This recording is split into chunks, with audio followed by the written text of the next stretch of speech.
Tarcísio de Freitas. Governador, o senhor veio para o Grande ABC hoje e fez um anúncio para a saúde, né, de 150 milhões de reais. Quais foram os critérios que o senhor utilizou para fazer a divisão desses recursos aqui para o Grande ABC? Basicamente, é o nível de assistência que cada município oferece, né? O que cada município tem, por exemplo, de instalação municipal, de hospital municipal, para fazer essa divisão de recursos. Então, vamos pegar, por exemplo, eu tenho que levar em consideração os 4 hospitais que nós temos em São Bernardo do Campo, os 2 hospitais municipais que nós temos em Santo André, os 2 hospitais municipais que eu tenho em Diadema, né, o Hospital Municipal, mais o Quarteirão da Saúde, né, e qual é o perfil de assistência de cada um. Então, foi esse o critério que nós utilizamos para separar esses 150 milhões pelos municípios aqui para o ABC. Agora, eu acho que o principal anúncio não é nem esse. Obviamente, os 150 milhões garantem uma assistência imediata, aquele fôlego imediato, o recurso fundo a fundo que vai chegar. Mas o grande anúncio é a incorporação dos hospitais municipais do ABC na tabela SUS paulista. A gente criou a tabela SUS paulista, é bom a gente falar dela, para garantir uma estabilidade financeira no nosso sistema de saúde, que é muito baseado na filantropia. São 680 entidades filantrópicas no estado de São Paulo, prestando serviço de saúde, além dos hospitais universitários. E o que acontecia? Esse serviço de saúde é remunerado pela referência que nós temos, que é a tabela SUS. Só que é uma tabela que há muitos anos vem congelada. E aí o que acontece? Você cria um incentivo negativo. Quanto mais procedimento uma unidade de saúde faz, mais prejuízo ela tem, porque a remuneração é baixa. E o que acontece? Invariavelmente, ou você fecha leito, ou você muda a relação SUS-convênio. Então, São Paulo vinha perdendo leitos. A gente chegou aqui, nós tínhamos 8.500 leitos fechados. E a gente conseguiu, em 2 anos e 8 meses de mandato, reabrir 6.700 leitos. O que isso significa? Significa que o Estado, que estava fazendo 700 mil cirurgias por ano, está fazendo 1.200.000 cirurgias por ano.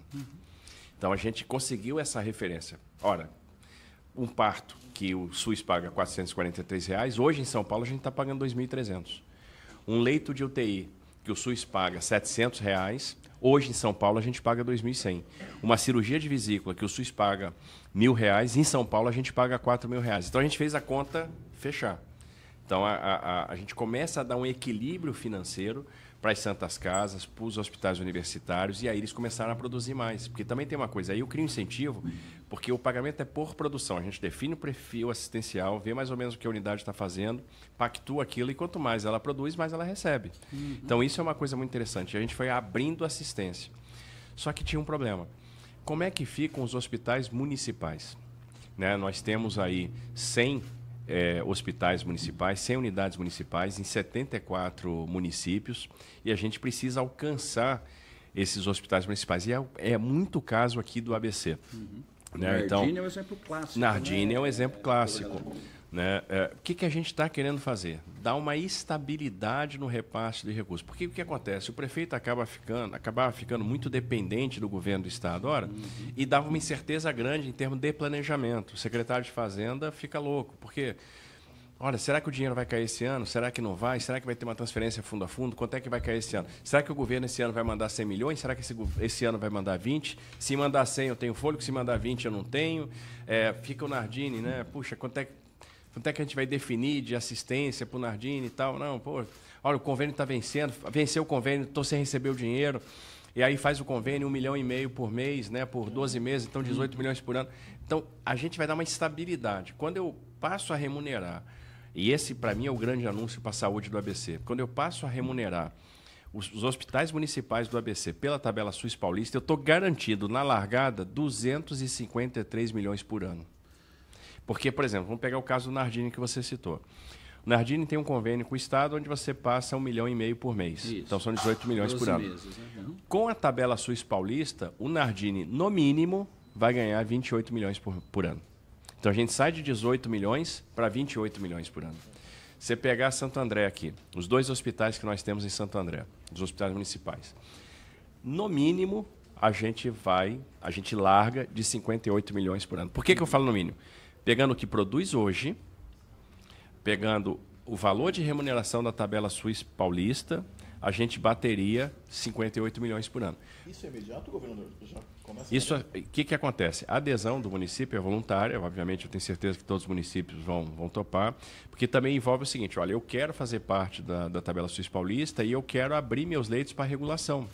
Porque às vezes o prefeito segura o leito e ele tem que atender o município, e aí é o primeiro passo que a gente vai dar para outro pleito aqui do ABC, que é a regulação regional. Isso, a cross regional. Exatamente, era essa a próxima pergunta. Porque não dá para pensar em regulação regional se a gente não fizer esse arranjo. Porque a partir do momento que eu faço esse arranjo e vou remunerar com a tabela SUS, e a tabela SUS passa a garantir um mínimo de recurso, se eu disponibilizo o leito para regulação, eu vou receber por produção. Se eu produzo mais, eu vou receber mais. Então, significa o seguinte, se você tem uma fila aqui e eu quero abrir meu hospital no final de semana e vou fazer um mutirão, você vai receber mais por isso. Porque, de outra sorte, você não receberia, você acumularia um determinado prejuízo, você não teria o dinheiro para custeio e você acaba não conseguindo avançar na questão da fila. Então, para começar a funcionar, você tem a adesão do município, você tem a incorporação desses leitos na regulação e aí você tem o repasse, e esse repasse vai ser a cada mês, você vai apurar o que você fez e vai repassar o recurso. Governador, aproveitando essa questão da regulação regional ainda, né? O senhor disse que esse novo modelo é o primeiro passo. Mas o que o senhor acha pessoalmente desse pleito da região? O senhor acha possível que a cross seja regionalizada ou não, tecnicamente? Eu acho que tem que ser. Quando você pega a saúde do Estado, a gente tem trabalhado em cima, basicamente, de alguns pilares. O primeiro pilar, fortalecimento da atenção básica. Como é que a gente está fortalecendo? Criando incentivo também. A gente criou um negócio chamado Incentivo de Gestão Municipal. O que é isso? É o valor per capita que você passa para a atenção básica. O Estado de São Paulo passava antigamente R$ 4,00 per capita. Hoje a gente passa de 10 a 40 per capita. Esse valor é repassado com uma parcela fixa e uma parcela variável. A parcela variável é mediante o atingimento de determinados indicadores. Então, por exemplo, que indicadores são esses? Você precisa aumentar a cobertura vacinal. E nós tínhamos, se você pegar os dados de vacina de São Paulo, a gente vinha caindo, tinha vacina com uma cobertura baixa, 60 e poucos por cento, 70%. Hoje a gente já chegou a 88, 90, 92, 94, porque você remunera por isso. Segundo, pré-natal. Se você não faz pré-natal, você tem gravidez de alto risco. Se você tem gravidez de alto risco, você tem partos com problema e você tem alta mortalidade infantil. Então, aumentar o pré-natal é fundamental. Terceira coisa, monitoramento da hipertensão, monitoramento de diabetes. Que você monitora pacientes que têm hipertensão, têm diabetes, esses pacientes não evoluem para um AVC, não evoluem para um problema crônico, não vão ocupar urgência e emergência, nem muito tempo de internação. Então, você descomprime urgência e emergência. Outra questão, a investigação, né, e os exames de prevenção, o câncer de colo de útero, que é uma coisa que a gente está indo muito bem, cresceu muito no estado, e câncer de mama. Só para você ter uma ideia, desde o início do mandato até agora, 8.300.000 exames de mamografia e Papa Nicolau.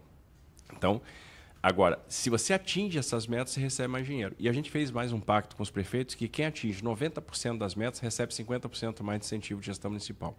Então, o per capita pode chegar a de 15 a 60, dependendo do perfil do município. Então, fortalecimento da atenção básica é um pilar. O segundo pilar é combater o subfinanciamento da saúde. E aí veio a tabela SUS paulista, que a gente trouxe a tabela SUS para a filantropia, né, trouxe a tabela SUS para os hospitais universitários e agora eu estou trazendo a tabela SUS para os hospitais municipais. Então, isso é um fortalecimento forte, nos permite ganhar musculatura, ganhar capilaridade. Terceiro ponto, saúde digital. Então, a gente tem aí algumas vertentes de saúde digital. Por exemplo, hoje eu faço telegestão de UTI. Então, eu tenho um núcleo de especialistas na Faculdade de Medicina da USP, no Hospital de Clínicas, que presta assistência a profissionais que estão em UTIs do estado todo.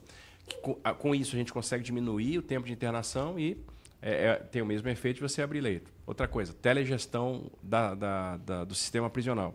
Eu faço o atendimento médico no sistema prisional hoje por telemedicina.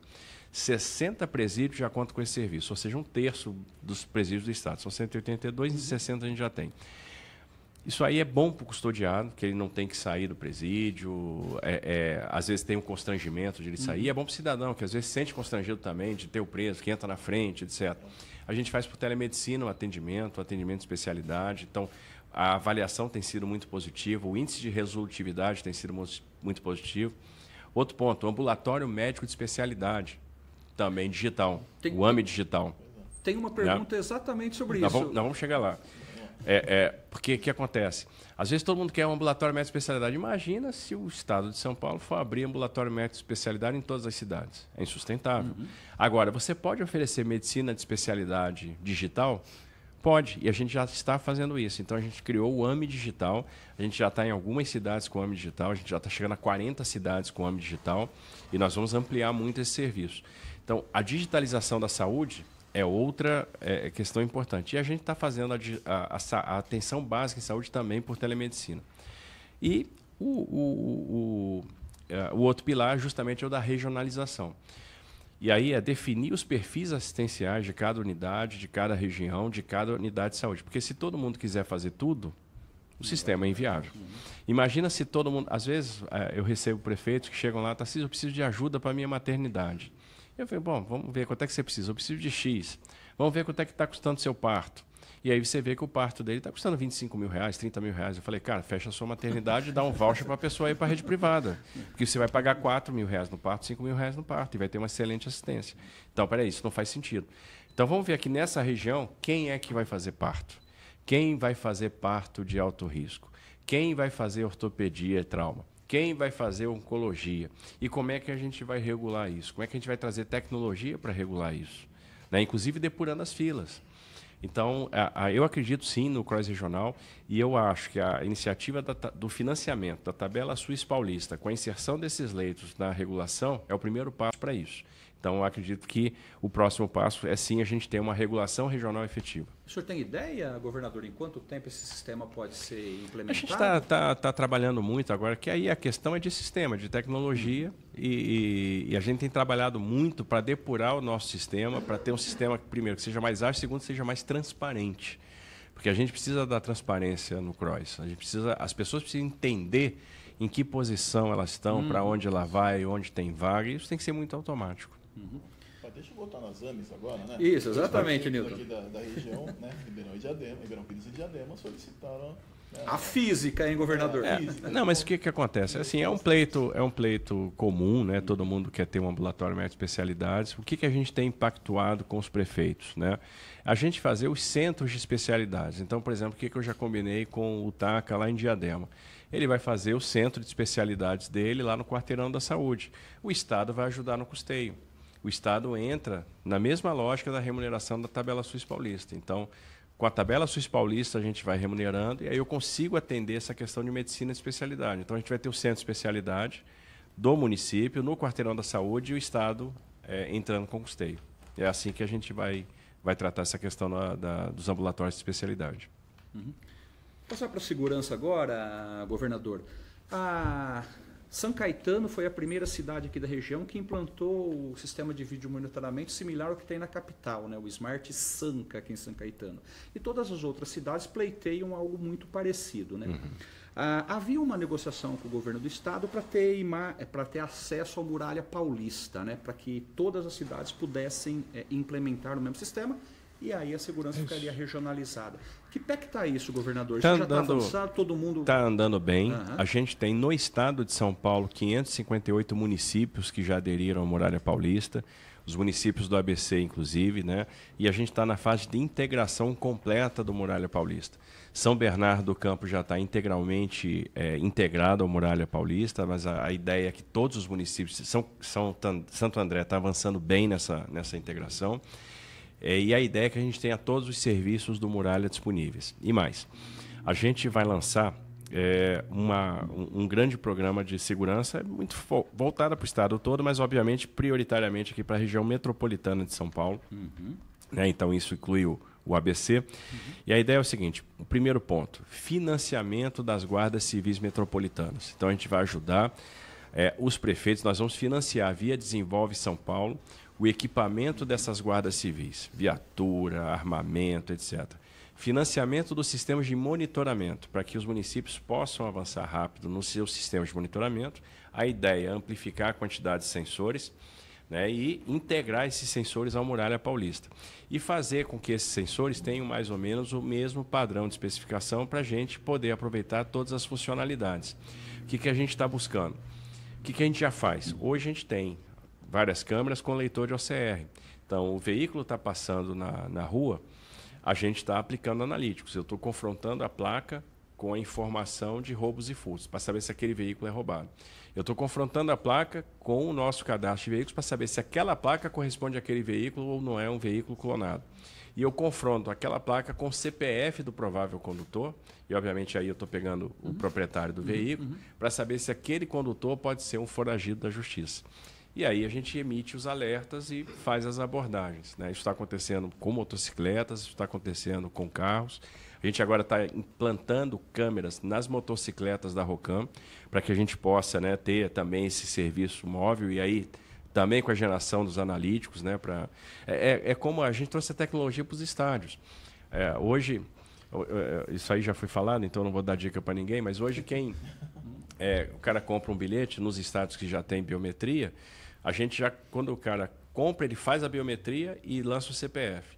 Com o CPF, eu estou cruzando com a base de dados criminal, eu estou sabendo quem é o foragido da justiça que vai assistir um jogo de futebol. Segundo, eu estou confrontando a biometria dele com estou vendo a biometria dele. E quando o foragido chega no estádio, a gente aplica o reconhecimento facial para saber se aquele foragido é mesmo foragido e a gente já faz a prisão. Já teve jogo de futebol, a gente fazia a prisão de 6 foragidos.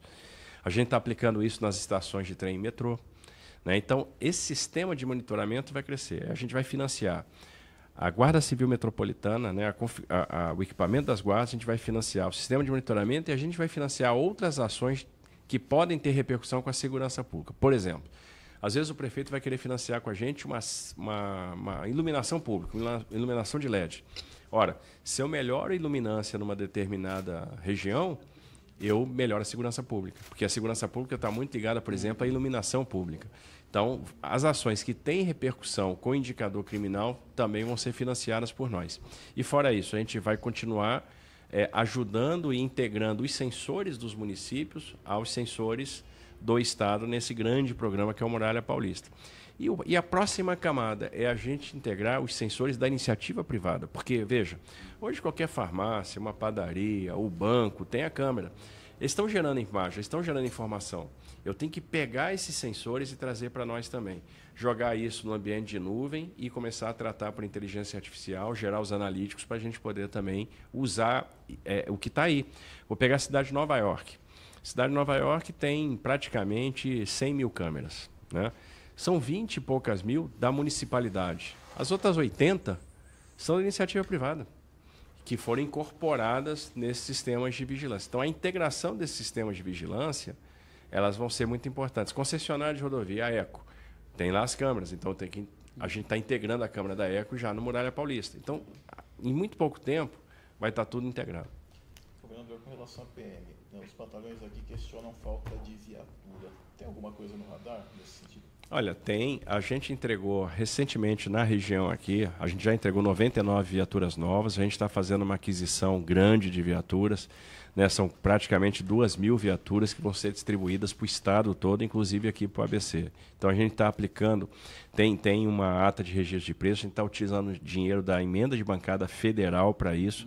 São 150 milhões de reais que estão chegando para o estado de São Paulo, que vão ser empregados na aquisição de viaturas. Nós já entregamos no início do mandato para agora na Polícia Militar 2.000 viaturas novas, né? E a gente vai continuar reequipando a polícia. Falar um pouco, governador, sobre mobilidade, né? A Indo-Tibiriçá, uma rodovia importante aqui do Grande ABC, tem licitação marcada para setembro, agora para duplicação dela, uma rodovia muito perigosa, né? Como é que o senhor pretende concedê-la para iniciativa privada? Como é que está essa questão? Não está no plano, a gente não está estudando isso por hora. O que a gente precisa agora é fazer a obra, né?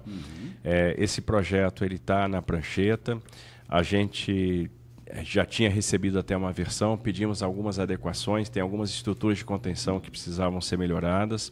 A gente está fazendo isso, a ideia é que esse projeto fique pronto em outubro, né? E a partir daí a gente vai poder fazer a licitação, um projeto que vai atender São Bernardo, Santo André, vai chegar a Suzano, né? com via duplicada, Ribeirão Pires. E a gente está falando do investimento, são 36 quilômetros de duplicação e um investimento aí de 460 milhões de reais. E a previsão, então, de a gente licitar em outubro. Outubro a licitação, Outubro. então, governador. Ótimo. E deixa eu trazer então um pouco mais para cá, para o transporte público, com relação às obras do BRT, governador. A gente está acompanhando isso. Eu entendo que nós tínhamos um modelo aqui em São Paulo que era um modelo ruim para esse tipo de acompanhamento. Porque, observe, você tinha um contrato de concessão e quem geria o contrato de concessão era a MTU. Né? Isso não funciona. Tá mais do que claro que não é a competência da MTU e a MTU vai caminhar para a extinção. Porque você tinha uma empresa que no final fazia gestão de contratos de concessão. Ora, e você também tem uma agência reguladora, então você tem uma duplicidade de missão, só que você tem a agência reguladora com muito mais aptidão para fazer a regulação. Então a MTU vai deixar de existir, esses contratos estão sendo todos transferidos para a Artesp. A Artesp foi fortalecida, né, um projeto de lei que a gente mandou para a Assembleia, que foi aprovado, que muda o framework, né, das agências reguladoras.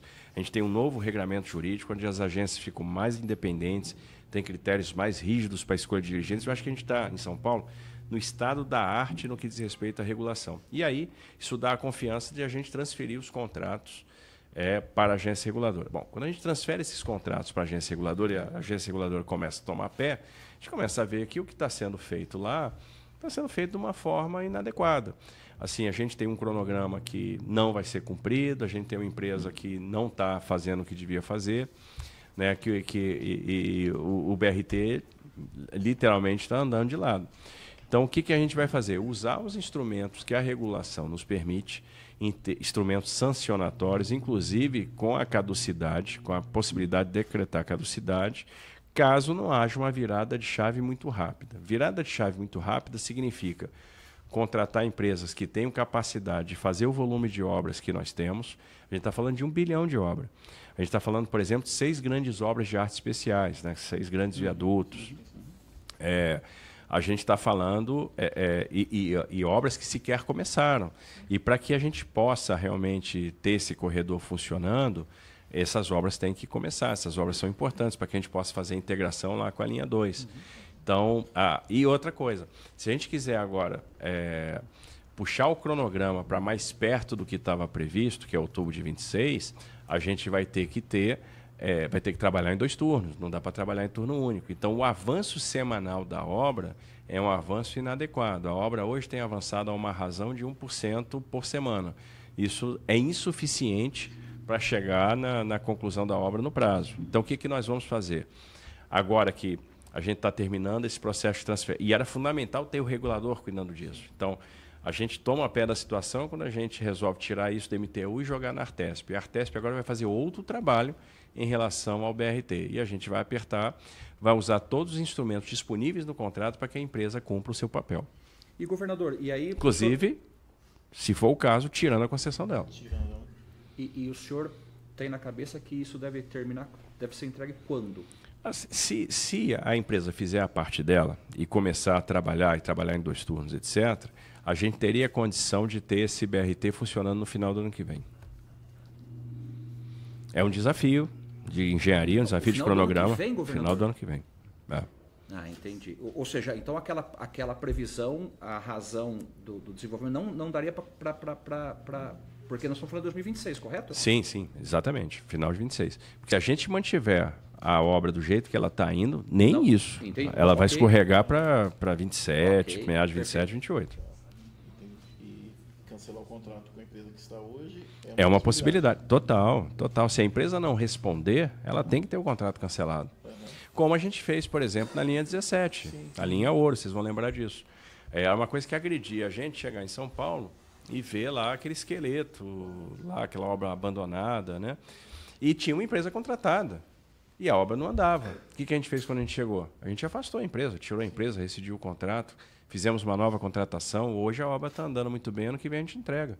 Em março eu começo a fazer a operação assistida, no segundo semestre eu estou fazendo a operação comercial na linha 17. Então aquele esqueleto lá, daquela obra inacabada, a gente vai resolver. Como a gente vai resolver Rodanel.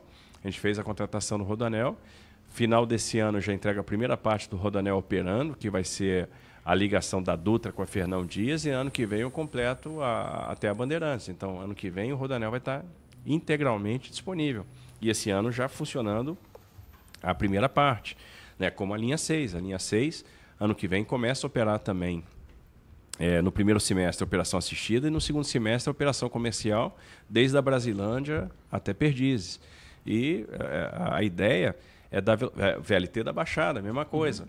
A nossa ideia é que no ano que vem a gente esteja operando a VLT da Baixada. Então, a gente está pegando esses passivos, né, e tratando individualmente, um a um, para não deixar nada para trás, nenhuma obra parada. E essa do BRT, nós vamos usar a força do Estado para que a empresa... e ela tem que ter a consciência que a gente já está bastante insatisfeito e que a gente vai exigir dela o cumprimento do cronograma para que ela realmente faça o que tem que ser feito. Deixa eu só atropelar uma perguntinha aqui, governador. Que com todo esse cronograma de obras que o senhor está dizendo, para o senhor entregar tudo, o senhor tem que continuar no cargo, né? E isso vem aquela questão, o senhor vai para a reeleição... Mas ninguém está falando que eu vou sair. Ninguém está falando? Tem informação divergente aqui, governador. É lógico que é o seguinte, todo mundo fica, governador de São Paulo vai ser candidato a presidente, que é normal, todo governador de São Paulo é presidenciável, né? Porque o tamanho do estado de São Paulo, um estado muito importante, etc. Agora, vamos pegar na história recente, qual foi o governador de São Paulo que se tornou presidente da República? O último foi Jânio Quadros. E o penúltimo, Washington Luiz. Eu estou focado na minha missão em São Paulo. Eu estou focado em ficar aqui, eu estou focado em fazer as entregas que eu me comprometi a fazer. Grandes entregas vão ser realizadas em 28, 29, 30, e aí é que você começa a construir o legado. Então não dá para ficar pensando... Primeiro, não dá para pensar em eleição agora, né? A gente tem que pensar em gestão, eu tenho que pensar em entregar, eu tenho que pensar em resolver problema. E esse é o exercício que eu faço todo dia com a minha equipe, né? E quando o pessoal começa a pensar muito em política, opa, baixa a bola aqui, não está na hora de falar disso, está na hora de entregar. Segundo, a população de São Paulo me deu uma grande confiança, que foi estar à frente do Estado. Então, eu tenho que corresponder. Então, a minha intenção é continuar e fazer as entregas que eu tenho que fazer. Então, não tenho pretensão nenhuma em sair daqui. Governador, só voltando um pouco na questão do transporte, o senhor falou muito de linhas, né? Eu queria abordar a linha 20 rosa do metrô, né? O senhor voltou a assegurar hoje que a obra começa aqui pela região. Começa. E nós temos uma dúvida de onde vai ser o pátio de manobras A ideia nossa, a gente já está com o processo da DUP, né, do Decreto de Utilidade Pública, para fazer o pátio de manobras em parte da fábrica da Ford. Então, aquilo atende a gente muito bem. A gente precisaria ali, obviamente, ter o interesse de uma empresa de logística grande. Mas a gente tem alternativas que, por exemplo, o que eu preciso lá é de 25%, 30% da área da fábrica, que é uma área muito grande, para fazer o pátio de manobras. Eu posso negociar a laje desse pátio, né, para cima, para entregar para a empresa de logística, e não teria problema, né? Eu posso pensar também, tinha interesse numa área em São Paulo, que é a área da Santa Marina, que estava, inclusive, destinada a ser pátio, né, para a linha 20. Então, essa área, eu tendo pátio aqui, eu não vou precisar dessa área. E eu posso passar essa área para a empresa, para ela ter um centro de logística lá na cidade de São Paulo.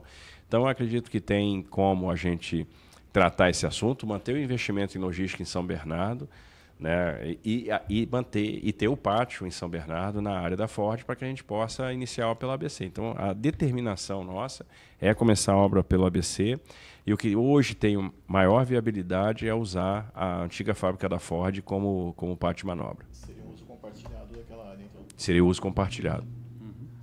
Falando em São Bernardo, governador, o senhor vai entregar a Praça da Cidadania aqui, né? Saindo daqui, o senhor vai para São Bernardo. Há uma outra Praça da Cidadania prevista aqui para o Grande ABC, que é de Diadema, né? O senhor tem informações sobre ela? Praça de Diadema, a empresa tinha tido um problema, né, de execução, ela abandonou a obra. Essa obra agora está sendo assumida pela CDHU.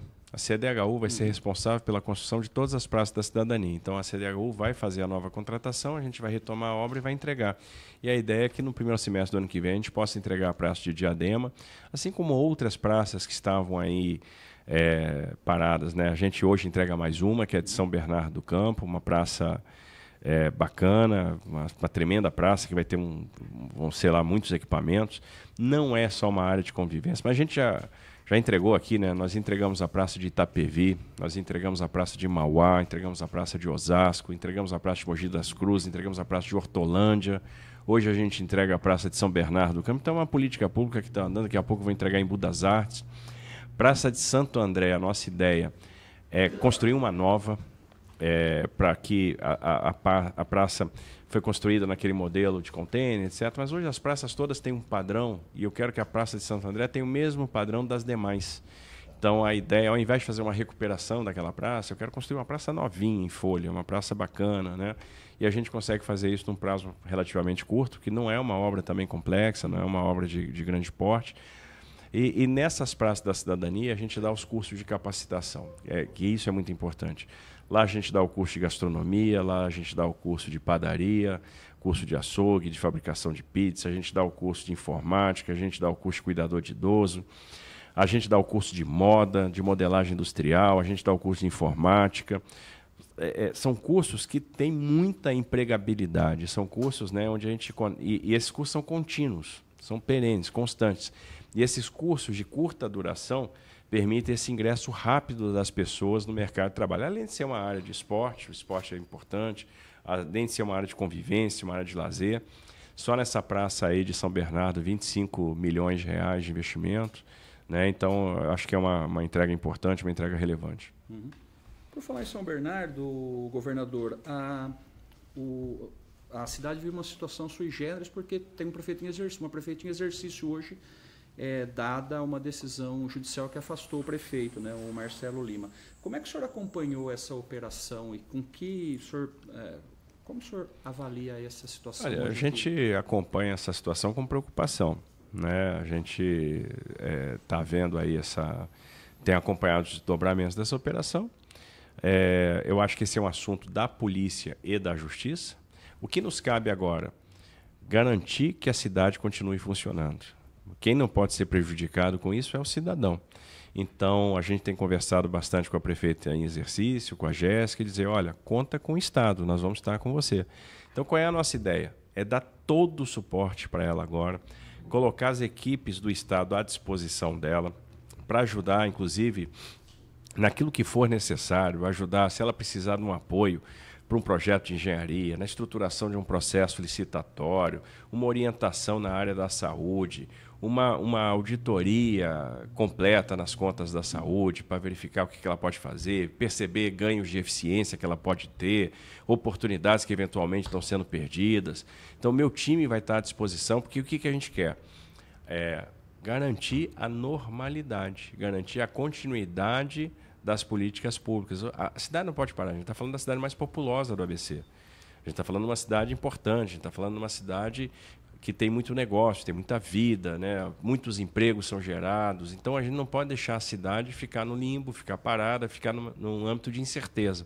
O que a gente vai fazer? A gente vai dar a mão para a Jéssica, nós vamos trabalhar junto com ela para que ela tenha tranquilidade para fazer essa travessia. A gente não sabe o que vai acontecer para frente, se o prefeito vai voltar, se vai demorar para voltar, se vai voltar depois, se não vai voltar.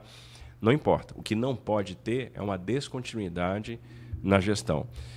Se pegar São Bernardo, por exemplo, só na área de saneamento básico do Estado aqui, nós temos 320 milhões de reais de investimento. Se eu pegar na área da habitação, nós temos grandes conjuntos habitacionais que tem muita habitação sendo produzida. A gente tem obra de mobilidade sendo produzida. A gente tem a saúde, que São Bernardo é fundamental para a saúde do ABC. Né? Porque se você pegar hospital de urgência, hospital de clínicas, hospital da mulher, né? Assim, a gente precisa dar o suporte para que essa estrutura toda continue funcionando. E é justamente isso que nós vamos fazer. Nós vamos pegar na mão da Jéssica, vamos estar junto, dar suporte para mostrar. O Estado está com você, fica tranquilo, né? Porque não pode haver descontinuidade. A cidade não pode parar. A gente não pode ficar com uma cidade paralisada esperando o que vai acontecer. Não. Tem uma pessoa que assumiu, tinha uma vice-prefeita, ela assumiu, vamos em frente. Nós vamos estar com você, nós vamos dar todo o suporte. Governador, o julgamento do ex-presidente Jair Bolsonaro começa agora na terça-feira, né? Como é que o senhor está lendo essa questão? O senhor acha que há elementos para que ele venha a ser condenado? Que comentário o senhor poderia fazer sobre esse momento que se aproxima? Eu estou vendo essa questão, vendo com apreensão.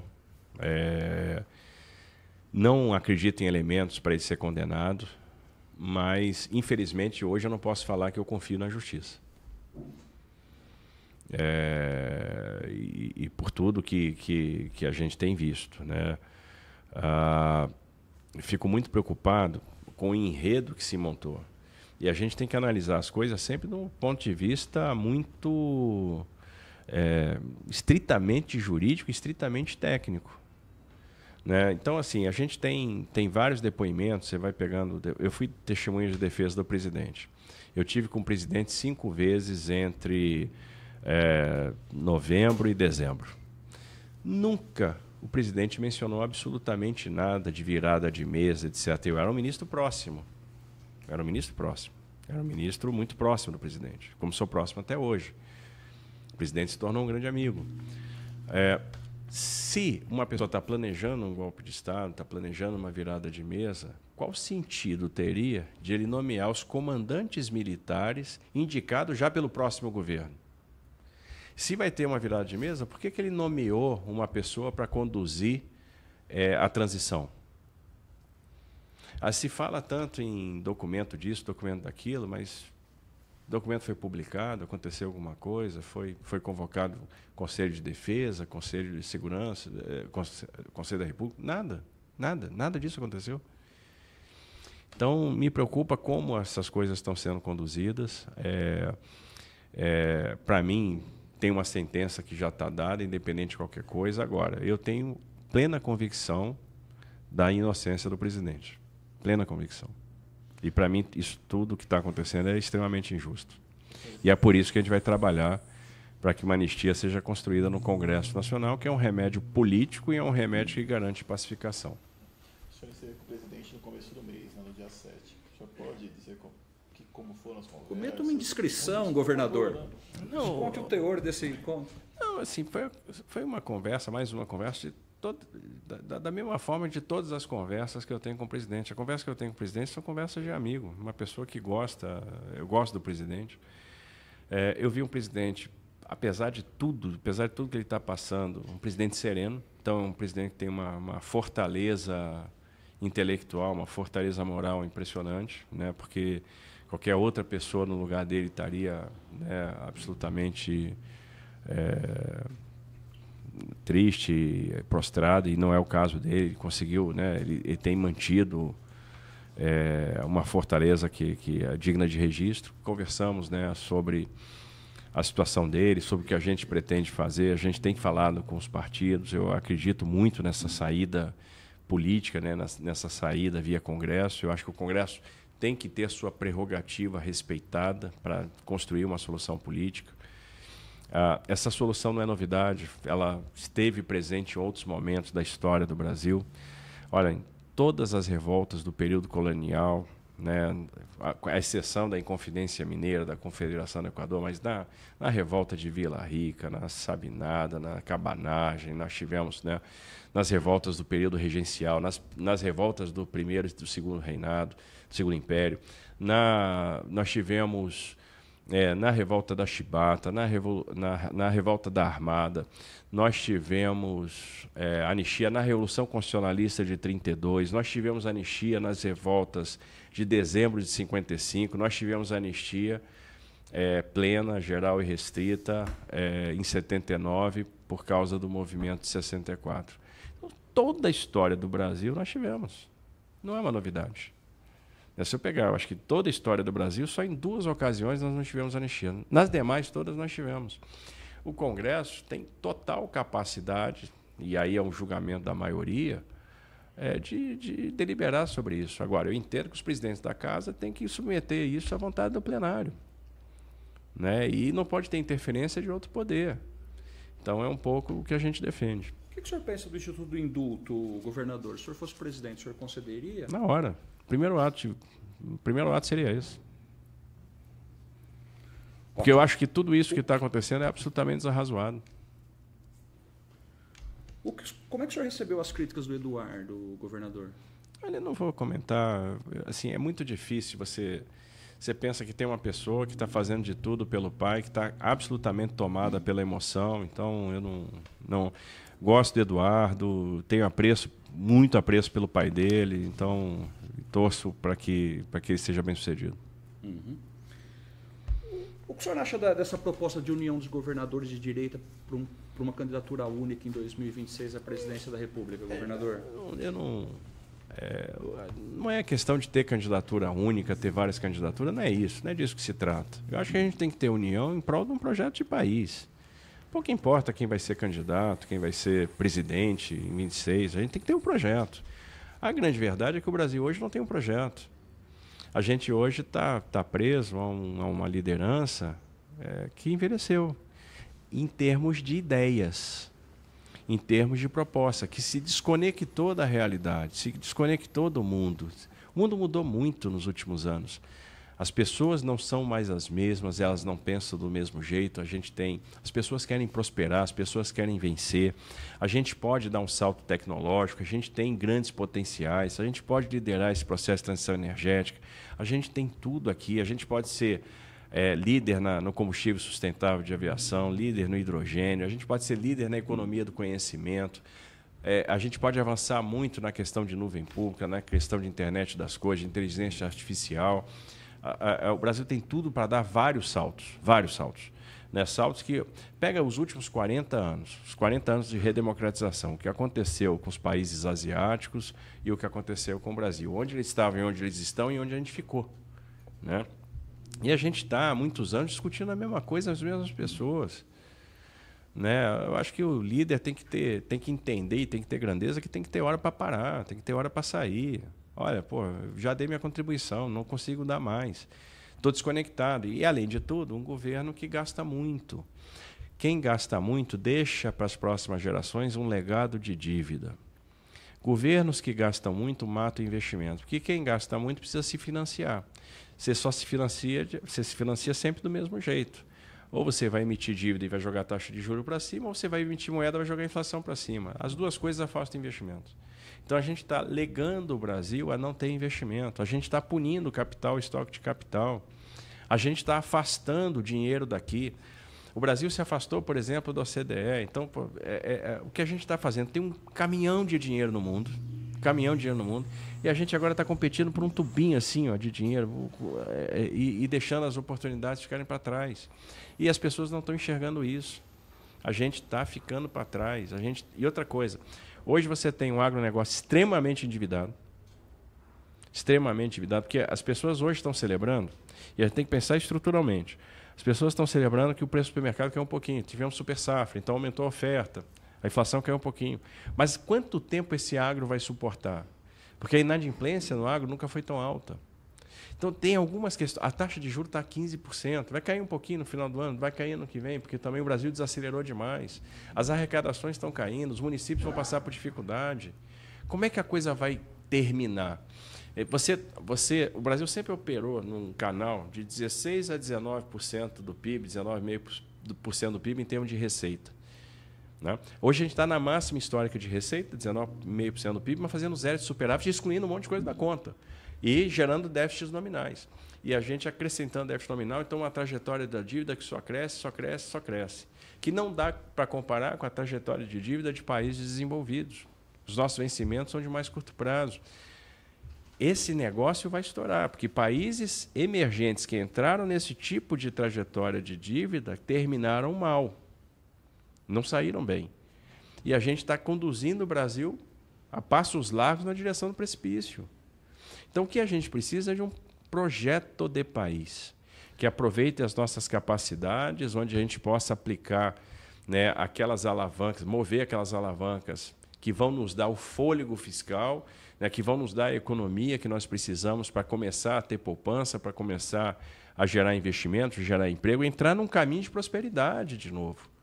Romper de uma era, de um ciclo anti-business e entrar numa era pro-business, que é o que vai fazer o Brasil ganhar confiança e aparecer de novo no mercado.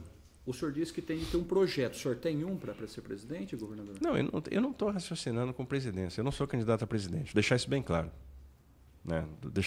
Não sou candidato a presidente. Mas acontece que a fórmula, a receita é conhecida. Todo mundo sabe o que tem que fazer, todo mundo sabe que tem que desvincular, todo mundo sabe que tem que desindexar, todo mundo sabe que tem que desinvestir, todo mundo sabe que tem que economizar. Todo mundo sabe que tem que fazer reforma do Estado, que tem que diminuir o tamanho do Estado. Então, assim, a receita está muito dada.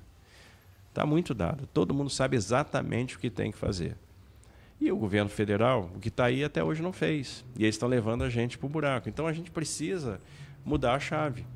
E se mudar a chave, se este campo ganhar a eleição de 26, e eu tenho fé que vai ganhar, o Brasil vai dar um salto. E não importa o piloto. Só para finalizar, governador, o senhor disse que o líder tem que saber a hora de parar. O senhor acha que o Lula está na hora de parar? Já passou da hora há muito tempo. Já passou da hora há muito tempo. Se você quiser fazer um favor do Brasil, ele sai. Sai de cena. Que ele já não tem mais nada para contribuir.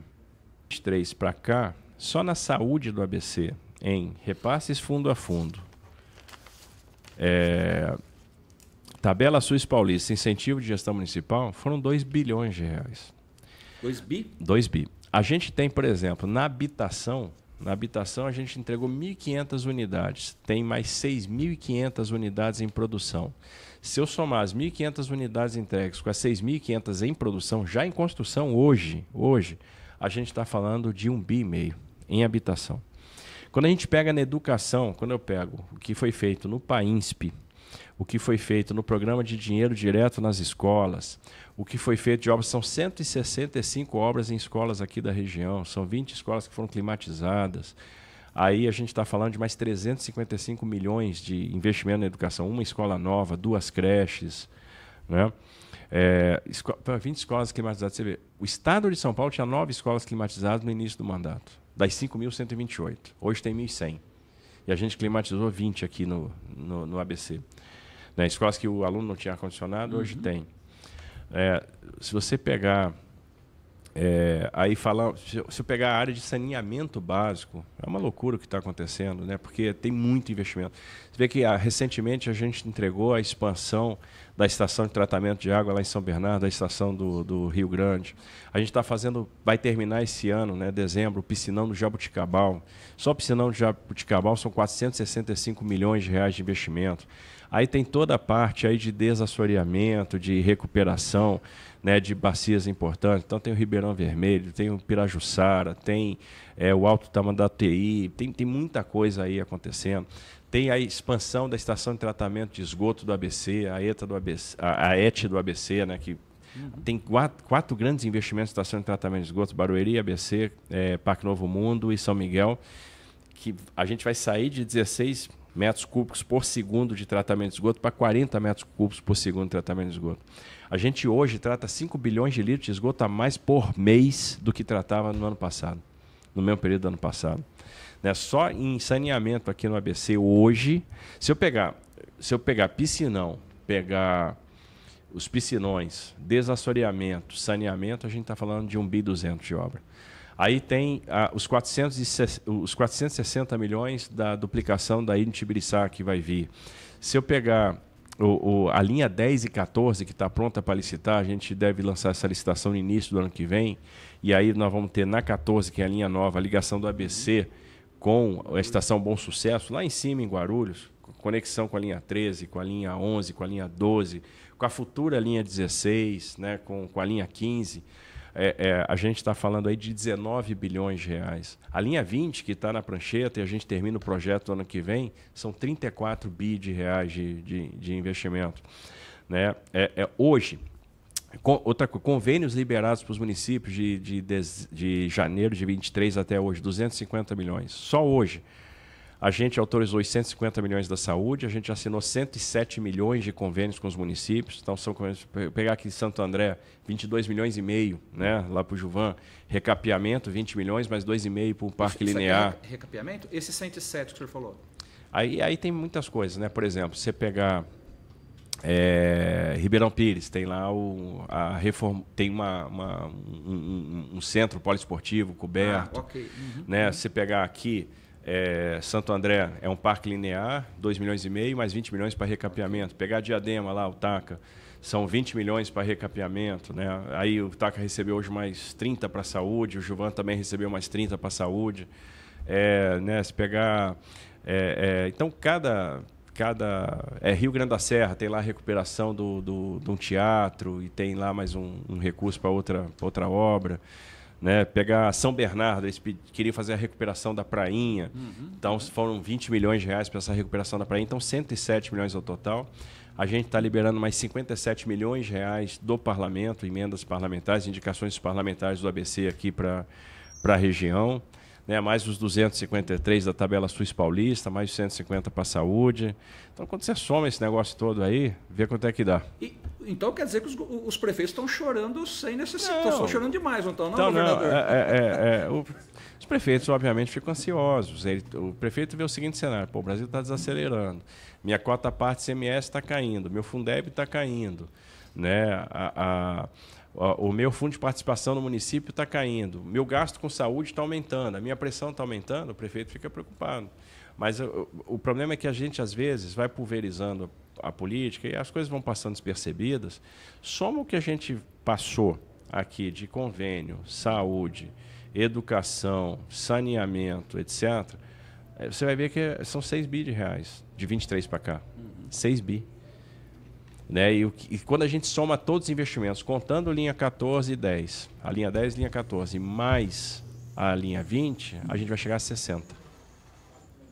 Então, tem um esforço aí bastante grande.